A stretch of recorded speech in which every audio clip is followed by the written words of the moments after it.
लखन शत्रुघ्न चारों दुल्हा दशरथ के नंदन, चारों एक पर एक राजकुमार। लेकिन कुछ भी कहो सबसे सुंदर तो है हमारे राम, है ना? कि कौशल्या सती राम जमाई, कौशल्या सती राम जमाई, और पाहुन हमें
इसलिए जानते हैं क्योंकि ये वेदों में, पुराणों में लिखा हुआ है ना, और उसी के थ्रू हम तक पहुंची है ना।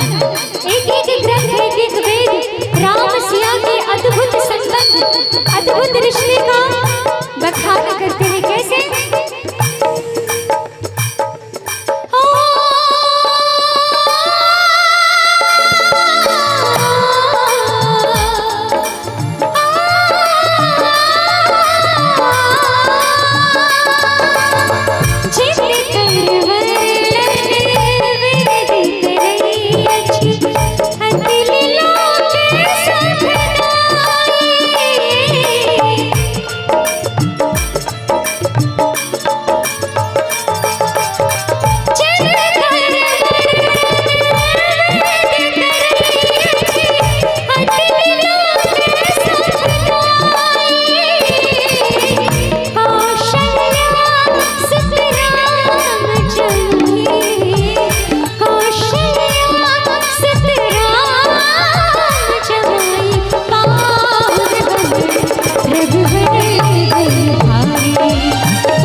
हाथ उठाएगा, और जो नहीं मानता है मैं उसको बोलूंगी भैया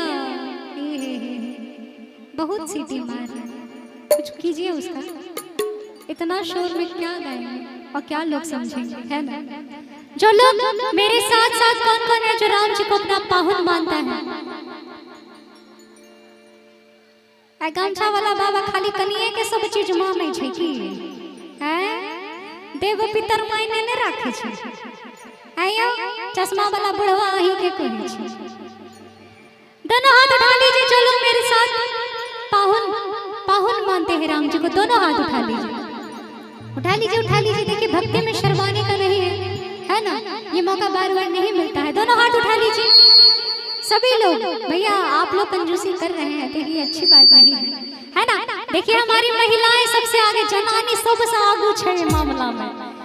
तब कहे छै लोग जनानी की बुझा गेले, की बुझा गेले, जनानी सब चीज बुझाए छै। दोनों हाथ उठा लीजिए। ऐसे भी महिलाएं हाथ उठाने में आगे रहती है, हाथ उठाने में आगे रहती है। लगता है इनको रोज पढ़ती रहती है, इसलिए बेचारे क्या करेंगे, है ना। आइए दोनों पूरे पूरे हाथ उठा करके, और पूरा हाथ जैसे उठाए हैं वैसे ही मीठी मीठी ताली के साथ आना है। हर एक इंसान को कहना है क्या? पाहुन हमें रघुवर तुम्हारी, पाहुन हमें रघुवर तुम्हारी, सिया सब हमारी मिथिला के दुलारी, सिया सब हमारी मिथिला के दुलारी, पाहुन हमें रघुवर तुम्हारी, पाहुन हमें रघुवर